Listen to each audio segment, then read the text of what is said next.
Welcome to My Morning Cup, a podcast produced by Costa Media Advisors and brought to you by the generous support of the Tennessee Valley Authority.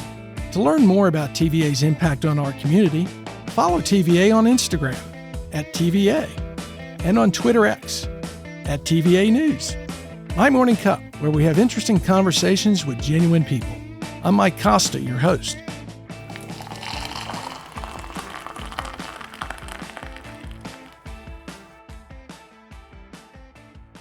My guests this week are Kelly and Ted Elaine. The Ailings first showed up on Chattanooga's radar with the success and eventual sale of Access America.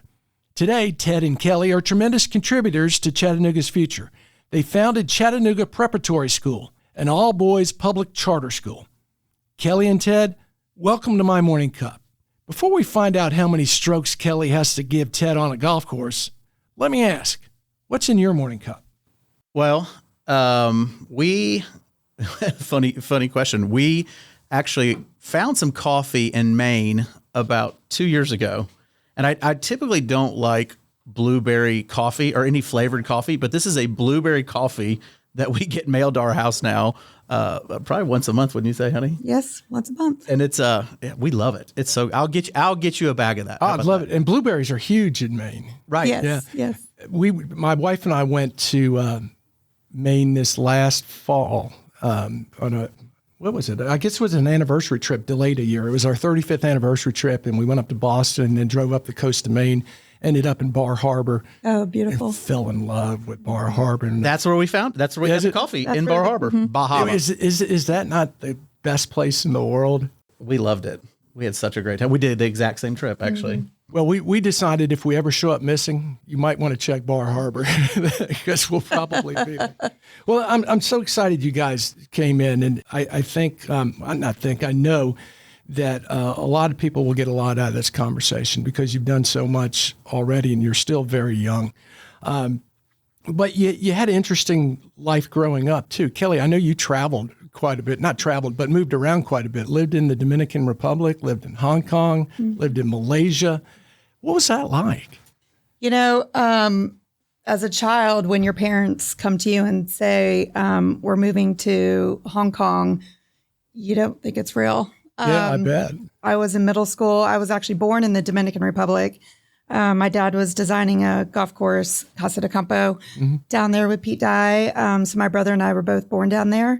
And then lived in West Virginia, Southern California. And then in middle school is when my parents said we were moving to Hong Kong. And Dad was a senior designer for Nicholas in Asia. And so, you know, I think that when that boarding door opened and just all the different smells and people that we came in contact that first bit in Hong Kong, it was a reality check. Like, wow, we're not in the United States anymore. And just young and impressionable. I went to a international school there. So there was kids from all walks of life and diversity, which I absolutely loved. And then we moved to Kuala Lumpur, Malaysia, which was a little bit more laid back. I really liked that country as well. We've always had the gift to travel. While living over there, our family, my parents took us, all throughout. And those were formative years for you, Very too. formative years. Yeah. Middle school's a hard time, I think, for all families that have middle schoolers and for middle schoolers themselves. So, yes, very formative. Yeah. And Ted, you were no stranger to living abroad either. You lived in Germany, huh? Yeah. I was born in Birmingham, and then my dad was in the Army. He was actually an oral surgeon in the Army. And so kind of like ages 3 to 6, we lived in Germany on a base. It was really, same thing. Pretty, I look back on my life and, going to a school where no one spoke English. My parents put me in a school that was German. And did you learn German? I would assume Ich spreche Deutsch, nicht so gut. Yeah. And so anyway, then we moved back to Birmingham and elementary school. So, and then Kelly and I actually met at Samford. So I didn't go very far away to college, but you finished up in high school in Florida. I did. I finished up in high school in Florida. My dad's headquarters was based out of there. So, and just to clarify, your dad, Lee Schmidt, a well-known golf architect. Yes, he loves what he does. Yeah. Is he still designing? He does. Yes. He retired a couple of years ago. He retired. He started his own firm when I was in college, and they lived in Scottsdale, Arizona. My parents did, and then he retired several years ago, and then now he's back in Japan once a month. Wow. And he's 77 years old. So that's pretty. You got to cool. love what you do, and he absolutely loves that. So. Well, as a guy who enjoys to play golf, I'm sure he's got great stories. And he does. Mike, you would absolutely. And he's asked me many. I went with him to China once, and it was mind blowing. I mean, like literally, some of the owners there are just like, "Hey, build us Augusta." Like budget doesn't matter. Yeah. And he was like, "If you get a group of guys that girls, whatever, want to go to Asia and play golf." Let him know, and you will have the time of your life. He'll put you on some courses you won't even believe. I'm gonna have to check into that. Looking forward to that. You know what I find interesting in having done this podcast and talked to a lot of different people are the number of successful entrepreneurs and business people in general who moved around a bunch as a kid, both internationally and within the States. And maybe you can speak to this. The lesson it teaches you on not just being self-sufficient, but on how to meet people and make friends. Did you find that? Yes. I mean, I think when my first day at Hong Kong International School, I mean, there was a lot of people that looked like me. There was a lot of people that didn't. I mean, you had to speak English in order to go to this school, obviously, but you quickly realize that you're radically different from everybody else. And you have to find a way to kind of bridge that gap and to make friends. It was interesting, and we tell our 3 children all the time, it's like you have so much more in common than what you know. Yeah. And everybody in that class was in the same boat of trying to make friends. No matter if your father designed golf courses, your father worked for an oil, and gas company, whether their mom was a teacher at the school, everybody needs a friend. And so I think it just the anxiety lessened greatly because you're just all in the same boat. Yeah, and Ted, you moved back from Germany when you were 6. You had, I'd say, probably a more stable place to grow up. Stable might not be the right word, but a more consistent place. Oh yeah, no doubt about it. I mean, my life is super boring compared to Kelly's growing up. No. He told me that on the front. No. So you guys met at Samford? Yeah, we both met. I say we met our freshman year. She doesn't really remember it at a restaurant in a big group. But we ended up kind of connecting our senior year. We were both RAs in my fraternity and her sorority. And during training, we met. And actually, our business partner, Alan Davis, was also the RA. He claims he connected us, but I don't know if that's true. He should take credit for it. He should. Yeah. He should take credit. So we met our senior year, dated 8 months. 8 months later got engaged, and then got married about a year later. So we hit the ground running pretty quick. So been married 23 years. Congratulations. Yes. So you and Alan and Barry all went to Samford. Yep. Correct? I met them my freshman year. We're in the same pledge class in our fraternity. I remember where I was when I met them, walking to Rush one day, and I was kind of this annoying guy that was trying to get in with all these other Macaulay guys walking together, actually.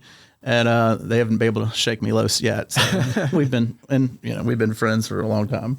And what was your major at Samford? We were all business management. And how about you, Kelly? I was human development and family studies, and then I had a minor in sociology.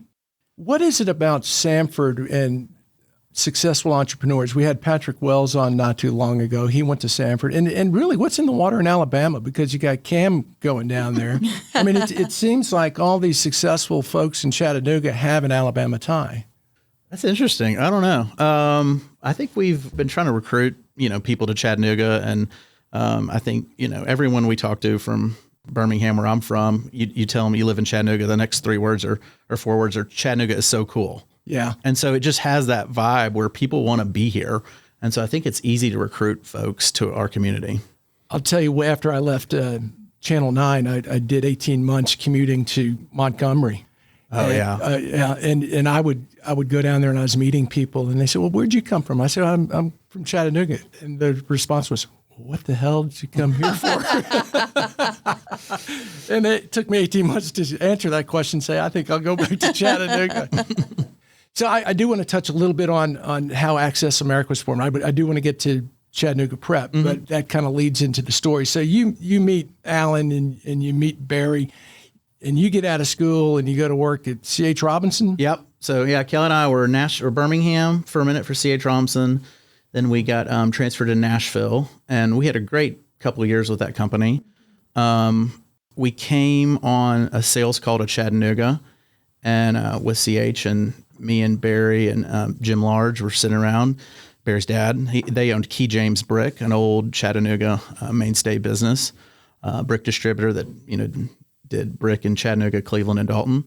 And anyway, we were just showing some ways they could save money with their freight. And then Barry and I were like, man, we could do this on our own. And so came home to Nashville. I was like, Kelly, what do you think about this? We want to come down and meet the Larges. We think about, starting this business. And she's like, let's do it.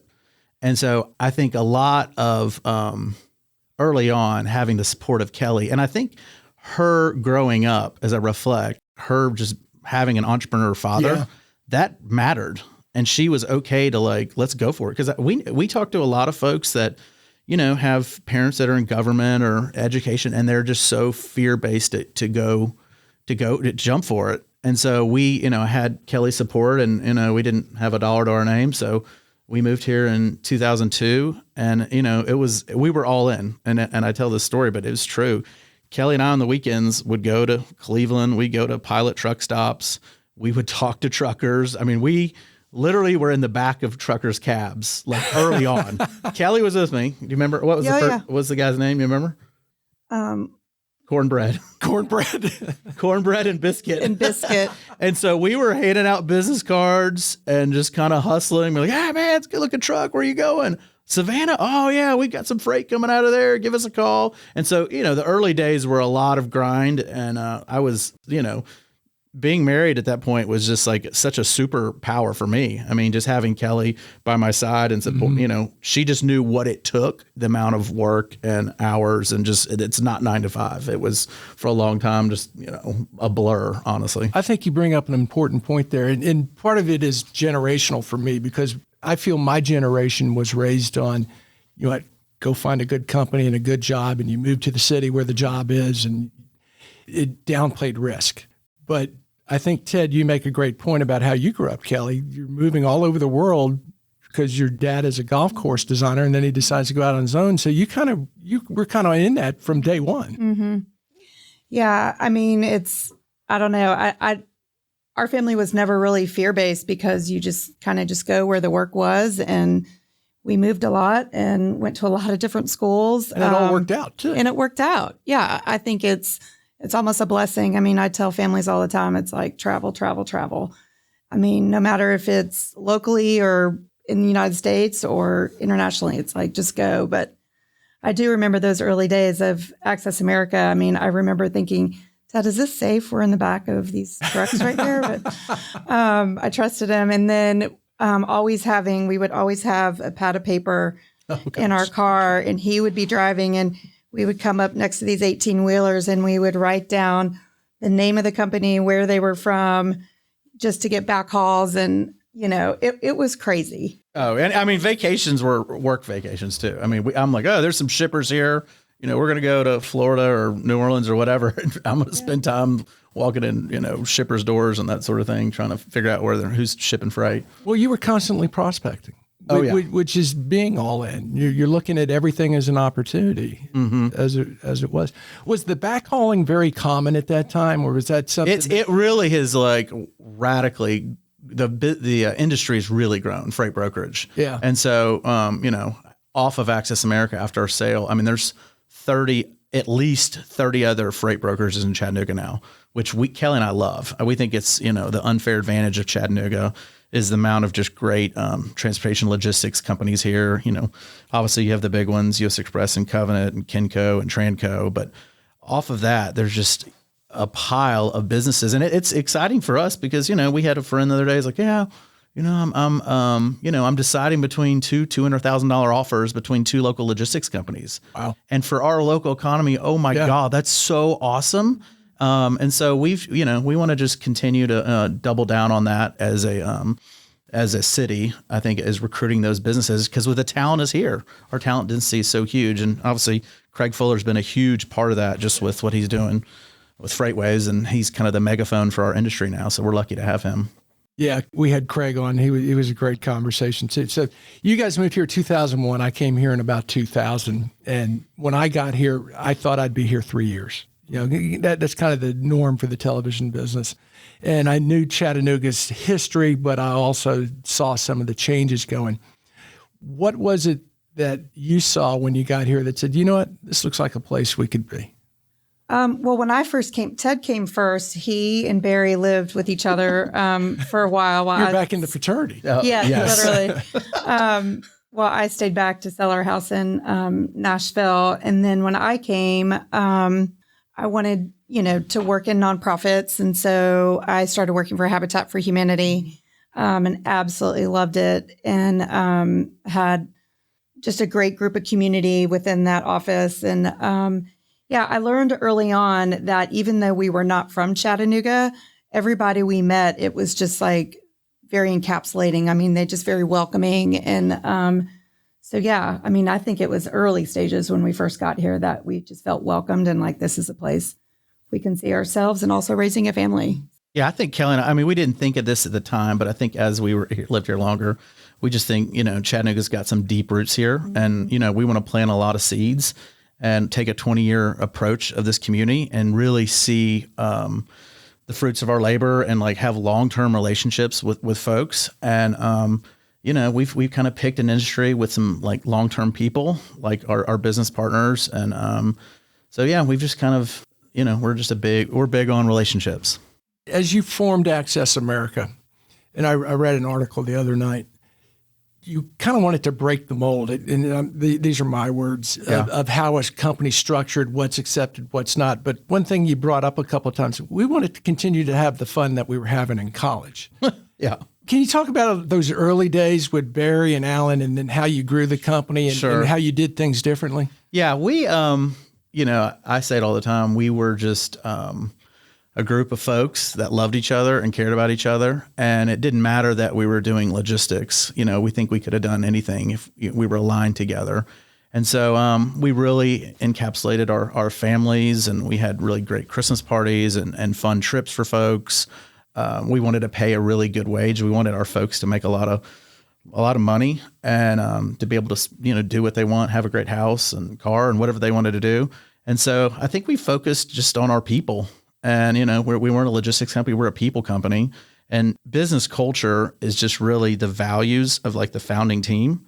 And so like whatever you think is important, the people that are starting things are at the top, that kind of goes down.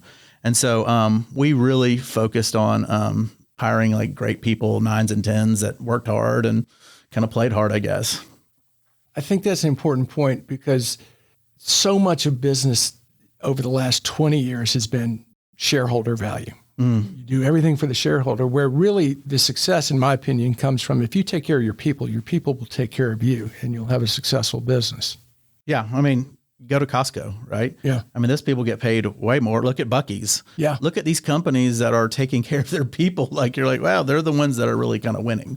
And then you go to some kind of mid-tier fast food restaurants that are not taking care of their people, and it's just bad service and the food is bad. And there's just not a lot of pride. So Kelly and I are just really big on high expectations. Kelly holds me, I know, at a high expectation, our family for a high expectation. And that's been, I think, really driven a lot by her, probably her dad, I'd say. But I think too, I mean, those Access America days were just such sweet, sweet moments. I mean, Ted's team, Barry Allen and the rest, everybody that was involved with that, many offices, it just, everybody cared for their people, like Ted said, the upper management and the just local offices, everybody just the culture there was, there were just sweet moments. I mean, whether somebody was struggling with something at home, the managers were there helping for that, or it just wasn't just a 9-to-5 job. It was culturally, we were all very much a community and family. I think some of our competitors didn't treat truckers real well. And they were the lifeblood of the business. And we're like, wait, they're doing all the hard work. We're sitting in an air conditioning office on telephones, and they're on the road for 2 weeks at a time, with just terrible food and just long hours and stress. And so we kind of went overboard for those folks because, they're, you look at everything in a room, everything at some point was brought in on a truck in this room. And so we really cared about truckers more. And I think they felt that. And so that's why one of the reasons we were able to grow so much. What were some of the things you were able to do for truckers that they weren't getting? I know respect. Yeah. And that's the biggest thing. It's just listening. Like they have a lot of time by themselves. And so we would and they would come into our office and we gave awards to truckers, and we would, we'd pay them quick, and we'd sit down and listen to their concerns. And that's all they really want to do is just kind of voice that. And you grew rapidly through this time. So how were you able to maintain that culture? Was that job one for the founders to make sure the culture stayed what it was? Yeah, we were just able to attract really great people. And, we had, I guess, 10 different offices around the country.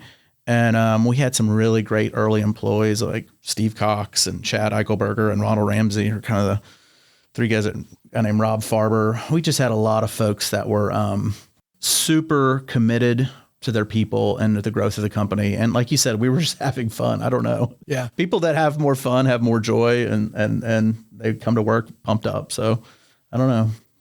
So you're having all this success, and all of a sudden you got an opportunity to sell. Mm-hmm. How's that change your life? It was wild. I mean, it was, my partners would tell you, it was a sad day for me, actually. Yeah. And during that whole process, it was like 10 o'clock in the morning. I'm like, I got to go take a nap. They're like, what? You're taking a nap? It was very stressful.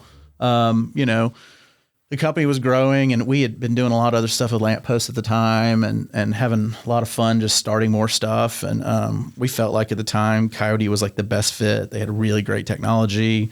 They had a big war chest of funds with private equity. And so they were culturally like the best fit for us.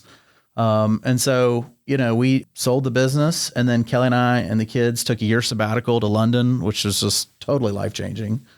Yeah, but I think even those moments when, through the sale, I think it was, like Ted said, a sad moment, because you've cultivated this company for so long, and it's like, okay, now, you're giving it's your child. something, to somebody else. And it was hard. Mm-hmm. There was some sad moments that we're going to miss this day-to-day culture and the people. I mean, we will always be connected, but it's going to be different now. I felt like it's just like end of a chapter, after you graduate high school and you graduate college, it's just like, we're just turning the page and kind of what's next for our life. And at that point, we were ready to do it as well, but it was, sure. Yeah. How important was that year in London, not just for you guys personally, but for your family? And what do you think your kids learned? It truly was, I feel like, the best year ever for our family. I was excited because it just kind of, brought back memories of me doing that as a child as well.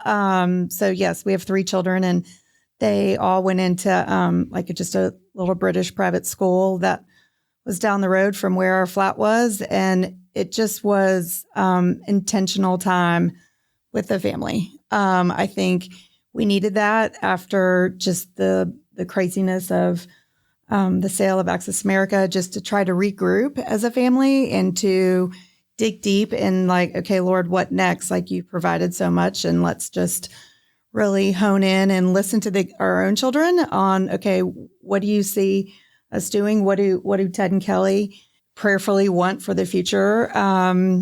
You're just, to me, you're never done. You're always got to give back in some way, in some type of capacity. So we really used that year and a half time to hone in on what's next for the Alling family. Were those intentional conversations with your kids? Absolutely. Yeah. Absolutely. I mean, I remember at a young age, my family we would call them family meetings. Yeah, and we had those. yeah, my brother and I would always start sweating. Literally, we're like, oh no, we're moving somewhere. What's going on? But we kind of adapted that to our family as well. If we're going to have a family meeting, and kids, what do you think about this? Or because I do. I mean, I think bringing them alongside and my parents did a great job of that, of just having open communication, not kind of like a dictatorship. We're doing this. It was very much a group setting of making those decisions. But, also the joy of travel. Like our kids, we hit several countries while we were over there. which was great, which yet again just opens their eyes in a lot of ways too on what they want to do and how they want to serve others is really important. So, yeah. Kind of like I think it's a Mark Twain quote about travel, eliminates prejudice. If you travel, it opens your eyes to different cultures and different ways of doing life. And I think, one thing with our kids can speak for themselves. I definitely don't want to put words in their mouth, but I think it's all the places that we've been, there's something about coming back to the United States and really being appreciative of what we have here. And I know I definitely felt that living in Asia growing up. I just think you step back foot in the country and it's like you just have an overwhelming thankfulness of what we actually have here. Was a result of that year and those conversations, is that where the impetus for Chattanooga Prep came from? It did, yes. On one of our trips back to the States, we came back, I don't know. During Christmas, I think. 3 or 4, probably 3 times while we were living over there. And a good friend of ours, Crew Brock, invited us to go look at CGLA, Chattanooga Girls Leadership Academy. So we went and we were so impressed. We really were. I mean, the joy of those girls in the classroom and the hard work that they were doing, we were really impressed with what was going on there. And, Ted and I did feel like there was just a need of, okay, what are we going to do next as far as giving back to our community? And we felt that education is the way out for a lot of these young people. Yeah. And so walking out of there, we just were like, we've got to start a boys' school equivalent to, CGLA since they were doing so well. So how do you do that? It was wild. Elaine Swafford and Sue Ann Wells were hugely helpful. Obviously, they helped us get the whole charter. And then Kelly and I spent about a year, and we went to a school in New Jersey called St. Benedict's. It's not a charter school, but we saw it on 60 Minutes, and it's a boys' school, and it's awesome. Like the brotherhood at that school was insane. This is really cool. We got a connection to David Robinson, the Admiral, and we went to San Antonio. He picked us up from our hotel, took us to like 4 of his schools. I mean, spent almost a full day with us. We couldn't believe it. It was like unbelievable. Yep. And we got done and we're like, hey, we're some, East Tennessee redneck. I'm just curious, why did you give us a complete day? And he goes, you guys are fighting the fight for kids. And I'm like, got it. That was awesome. And so it's almost like a charge to it was like I get chills even still saying that. Yeah. Because like the time he spent with us was so impactful. But we went to Kansas City and we went to California, and we just like looked at a lot of like boys' schools and charter school models that we want to kind of emulate. And so, it was wild. I mean, it's been an incredible ride. We now are into our junior year. The boys will be seniors next year. And they're already state champions too. They are. How about that? That was crazy. Yeah. So first time in 17 years a Chattanooga team has won. I mean, Kelly and I lose our minds at the game. Our kids are like, we've never seen us. So I'll apologize if you ever come to a game and see us going crazy. But I mean, they work so hard. It's like they won the state championship. We saw 2 days later, the team was practicing in the gym. Mm-hmm. Like they're just already getting ready for next year. But it's, I think the stuff things are really important to Kelly and I, like our values at the school are joy, courage, and service. And so we want the boys to have joy in their hearts. We want the courage to make the right decisions, and we want to serve others. And so like when you go back to those things, and Mike, I know you visited, I mean, you feel it when you walk around. Well, I went to an all boys high school. Oh, okay. And I get that feeling on that campus. And here's where I'm going with that is I'm still very close to a lot of guys I went to high school with. And there is a brotherhood there. And it's true in the girls' schools too. But there's a connection that these young men will have forever that you're not going to get in a co-ed public high school. Mm-hmm. I mean, quite frankly, they've gone through an experience together that when these guys are my age, they're still going to be very close. That's awesome. Yeah. Was it intentional to go all boys school, or did you do it because there was already an all girls school? Correct. Yep. Mm-hmm. Exactly. Yeah. And so we do a lot of things different there. It's a longer school day, longer school year. Talk about that a little bit if you can. Why it's longer, the things that you do different, what separates it from the traditional public education, even some of the private schools. I know it's probably modeled a bit after that. we started in 7th or 6th grade. And so we bring in 70 boys. The majority of our kids are coming in 2 to 3 grades behind. And so our team is working especially hard on double math, double reading. They come to school earlier in the summer. I mean, what's the percentage of kids do summer school is crazy. Initially, when summer school was rolled out, everybody was like, no, they're not going to, but now the boys want to be there. So the percentage has gone up so much of our boys being on campus in the summer just because they want to be together, you know, but then also they get great academics as well. But, I just really want to also, it's a testament to our teachers. We have phenomenal teachers over at Chat Prep, and we are indebted to them forever. Just the amount of love and support they're pouring into these young men is really remarkable. And we can never say thank you enough to them because it's a grind.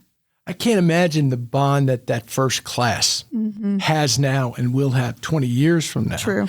And I would imagine they teach the younger classes the culture, much like you had at Access America. Very much so. And we've seen that. And we, our teachers and our students, upperclassmen definitely kind of take the younger 6th graders under the wing. And that's what it's about. I mean, it goes back to that brotherhood and supporting each other. So, it's a special place. It really is. Yeah. The older kids know, and I think our coaches and staff and principal, they're all talking about legacy.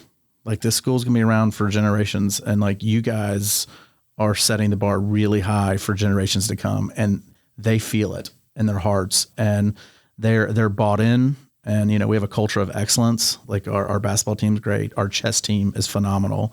Our theater program is great. So everything that our school is doing, we want to do with excellence. We don't want to put something out there or start something that's not that great. And so it's a lot of fun and it's a lot of work, and we love it. And it's the purpose of our life. And we feel strongly that these kids are going to do unbelievable things, and they already are. They already are, yeah. And so it's going to be fun to see our first graduating class next year. I mean, we had 7 kids do a pre-college thing last year at Brown University, and they want to be doctors. They want to be entrepreneurs. They want to be teachers. It's cool that a lot of the kids say they want to be teachers. Yeah. And we'll hear things like, we want to be a professional math teacher. They say that because of Mr. Man, who wears a tie and is the coolest guy we know. And he's a math teacher there. They've seen him teach them, and they want to be that. They want to emulate that. And so it's a lot of fun, and encourage anyone that's listening to stop by for a visit, come mentor, come teach a class. We got a great personal finance class. One of the challenges for Chattanooga is socioeconomic. And a lot of these kids who grow up in these poor neighborhoods never really get out of those neighborhoods. They don't really experience the Riverwalk. They don't experience reflection riding. But you're, in a great sense, opening a whole world for them, a whole world of opportunities when you say that, it's someone to be a doctor's now. 5 years ago, that never crossed their mind. Thought it was probably not obtainable. One of the things we've always said at Chat Prep that we want to do is just be able to get our students, our prepsters, just out and to be able to see things. Even college campuses. Majority of our boys see anywhere from 3 to 6 college campuses each year.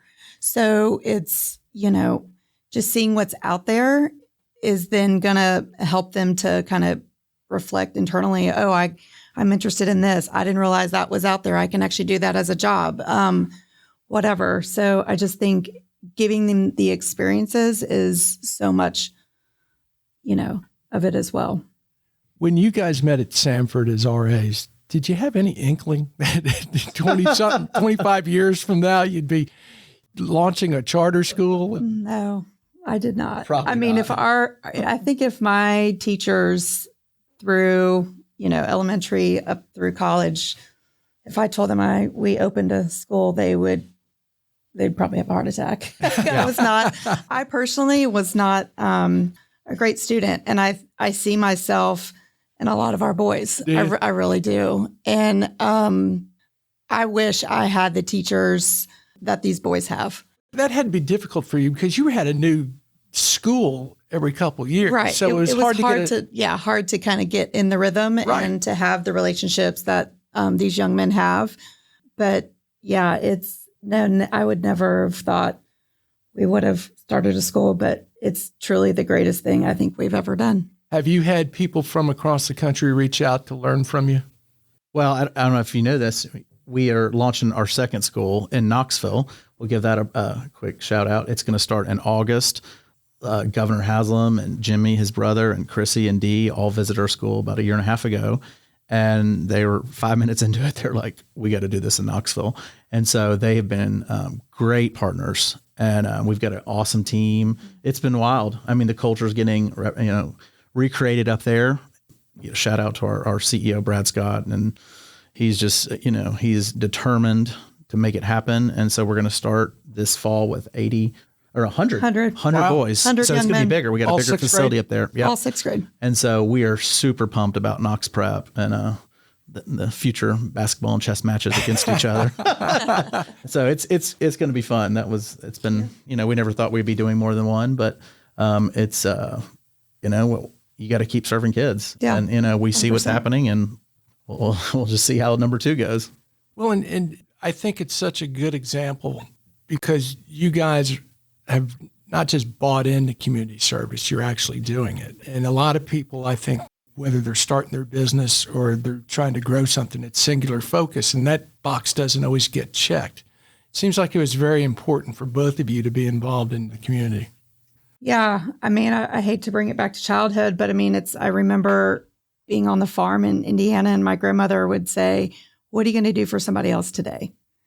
And I think that statement has always resonated with Ted and I, especially I think after the sale of Access America. I think it was just like the weight of, okay, we have this now. How are we going to give this away?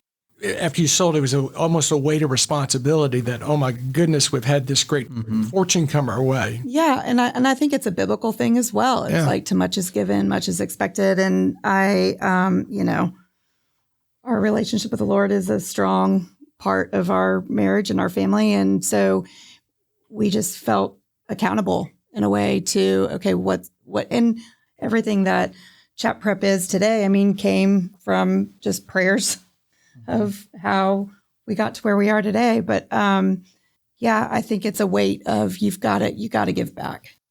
Yeah, I totally agree. And I think, there's never a time. I was on the golf course, and a guy's like, I got a 2 and a 4-year-old, and he wanted to be a mentor at the school. And he goes, you know what? I'm never going to have enough time to go be a mentor. Yeah. He's like, I want to sign up to do it.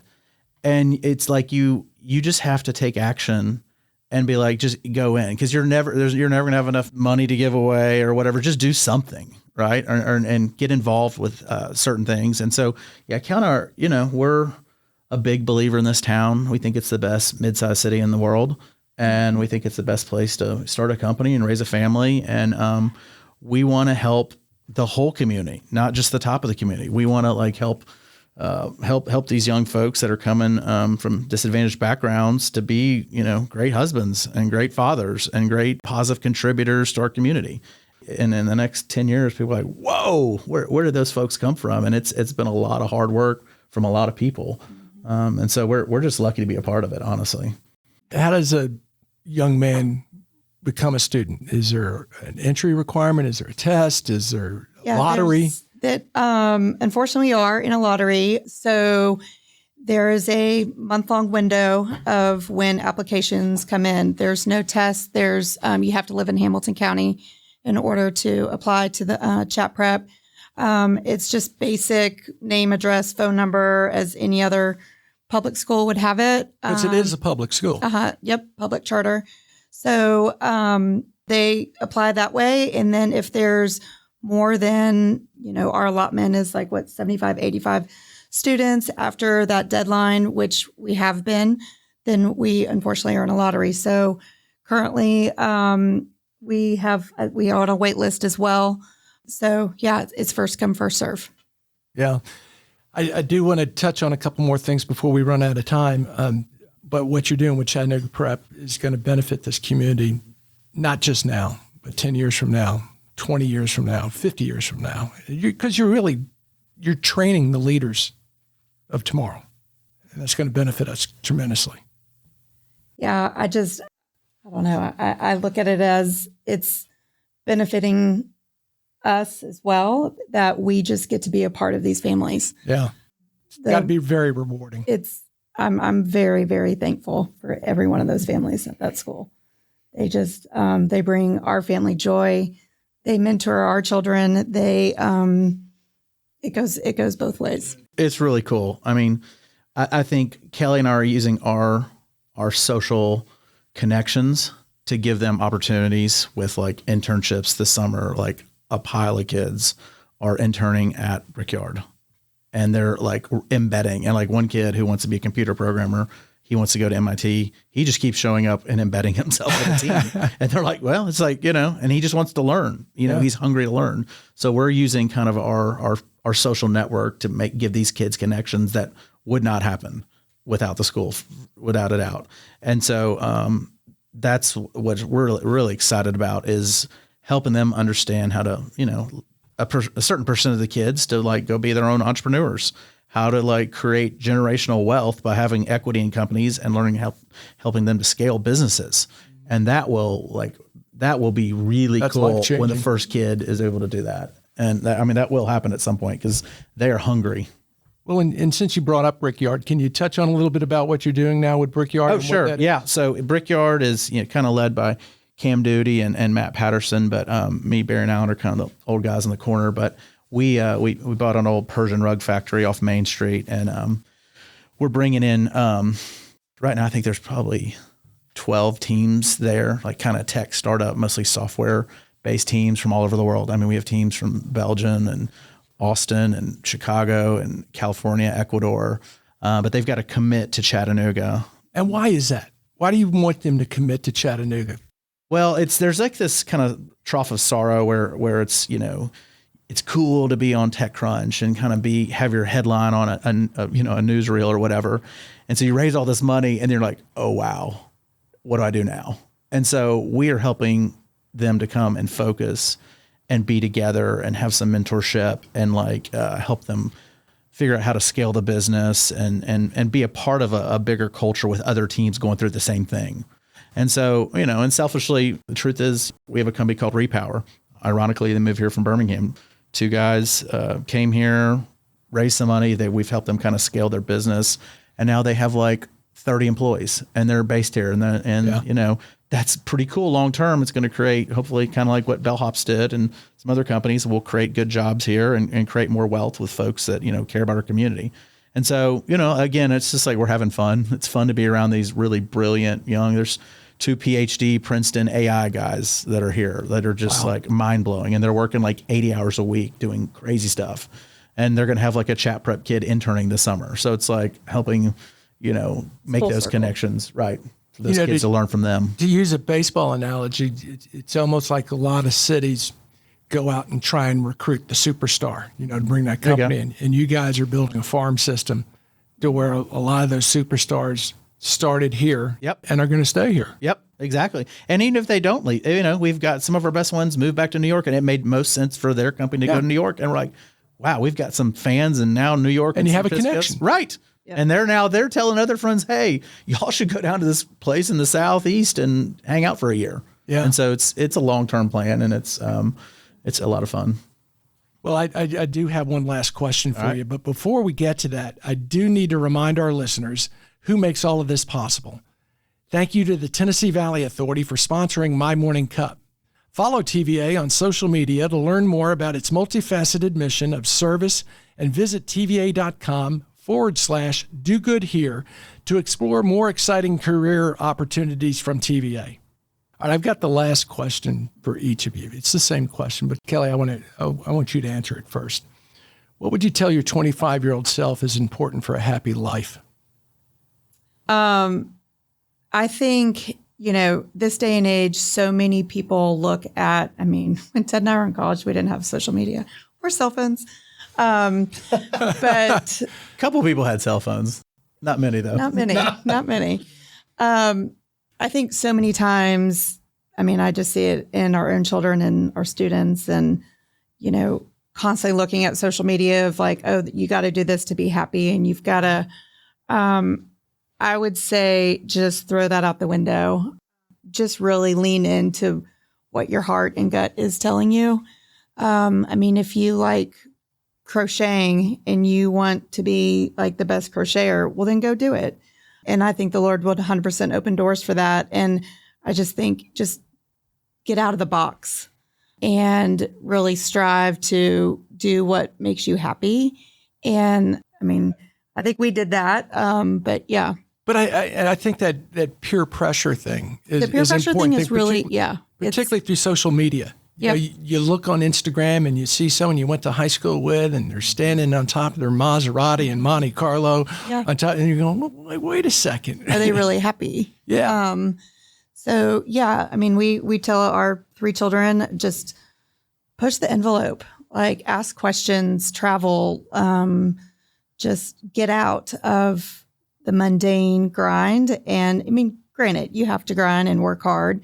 I'm not saying that, but I just think if you're given an opportunity to go to talk to somebody that's, in a different perspective as you, go do it. Yeah. It just pushes the envelope a little bit and broadens your horizons. So I would say, that's definitely agree with all those thoughts, but take big risks, especially when you're young, because it just gets harder the older you get. Your risk tolerance goes way down. Yeah. And so we didn't have anything to lose. If this Access America doesn't work out, I can get a sales job doing something. And, you had a stable career. So I would say kind of go for it the younger you are.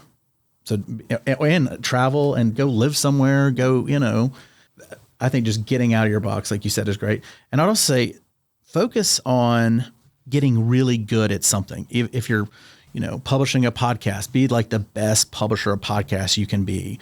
If you want to, be a carpenter, become the best, like master a skill early on, and just be sell out to that, kind of sell out to your strengths. Cause I've got just insane amount of weaknesses, but I'm good at 3 things. And so I've just got to do that. And I surround myself with people that are good at all my blind spots. So I think that would be it. You guys have had a heck of a journey, and you've still got a big one ahead of you. And Chattanooga's lucky to have you. Well, we are thankful to be here, and we love our town. We were sad when you moved to Montgomery, so it's good to have you back in the fold. well, it's good to be back, and I'll tell you, we kept the house, and my wife stayed here, so I just commuted back and forth. All right, got it. So, and I'll close with my why I came back. I'm down there alone, and I'm going. Everyone's trying to get to Chattanooga. What the heck am I doing? What the heck am I doing here? And I was going to come back and do whatever I had needed to do to get back. It's been a good place for me. Yeah. Thanks for having us on. Yeah, thank you so much. Appreciate the time.